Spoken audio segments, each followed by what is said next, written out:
Hello friends, आज मैं सुनाने जा रहा हूँ दुख में किसी का साथ मत छोड़ना। अगर आप चैनल पर नए हैं तो प्लीज़ चैनल को लाइक और सब्सक्राइब जरूर करें।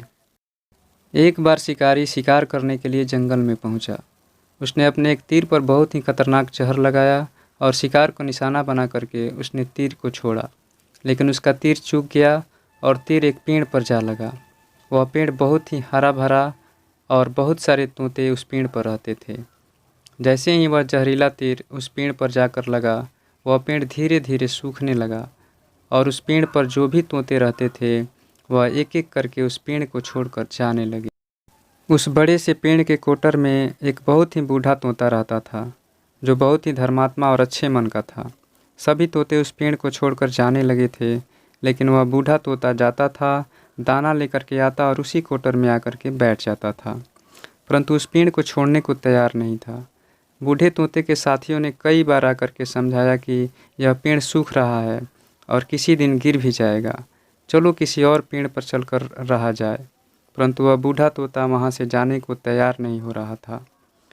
अब यह बात देवराज इंद्र तक पहुँची। उन्हें बताया गया कि एक तोता है, वह जिस पेड़ पर रहता है उस पेड़ पर एक जहरीला तीर लगने के कारण सूखने, गिरने और ख़त्म होने के कगार पर आ पहुँचा है, और एक बूढ़ा तोता अभी भी वहीं पर रह रहा है।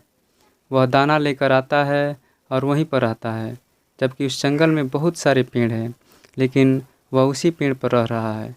देवराज इंद्र प्रकट हुए और उस बूढ़े तोते से कहने लगे कि आप बहुत धर्मात्मा हैं, लेकिन आप इस पेड़ को छोड़कर किसी और पेड़ पर चले जाइए, क्योंकि यह पेड़ कुछ ही दिनों में गिर जाएगा।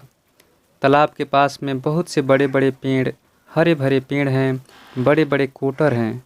उन पेड़ों पर फल भी लगे हुए हैं, उन्हें वहीं पर तोड़कर खा भी सकते हैं, परंतु यहाँ से आप चले जाएं। तोता बोला, माफ़ कीजिएगा, इस पेड़ ने मुझे जीवन दिया है, शिकारियों से मेरी रक्षा की है, हर मौसम में मेरे साथ रहा है। ये कोटर मेरा घर है, यहाँ मैं पला बढ़ा हूँ। इस पेड़ को मैं छोड़कर कैसे जा सकता हूँ? इस पेड़ पर संकट आया है तो क्या मैं इसे छोड़कर चला जाऊँ? मैं ऐसा कभी नहीं कर सकता। देवराज इंद्र तोते के इस बात से बहुत ही प्रसन्न हुए। उन्होंने तोते से कहा, मैं आपके इस बात से बहुत ही खुश हूँ, मांगो जो आपको मांगना है। उस बूढ़े तोते ने कहा, मुझे बस इतना मांगना है कि जिस पेड़ ने मुझे जन्म दिया, जहाँ मैं रहा पला बढ़ा, जिसे आप मेरा जन्मभूमि कह सकते हो, आप इसे फिर से वैसा ही हरा भरा कर दो जैसा यह था। देवराज इंद्र ने अमृत से उस पेड़ को सींच दिया और पहले की तरह हरा भरा कर दिया। अब वापस से उस पेड़ पर आकर के बाकी तोते रहने लगे।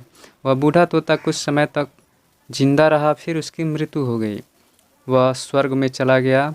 यह कहानी हमें सिखाती है कि जब भी किसी इंसान का बुरा दौर आता है तो इमोशनली वह टूटा हुआ होता है, उसे किसी की सहारे की ज़रूरत होती है, किसी की आवश्यकता होती है।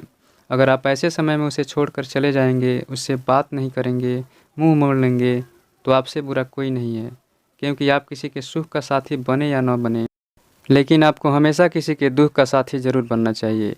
हमें आशा है कि इस कहानी से आप लोगों को बहुत सारी सीख मिली होगी। धन्यवाद।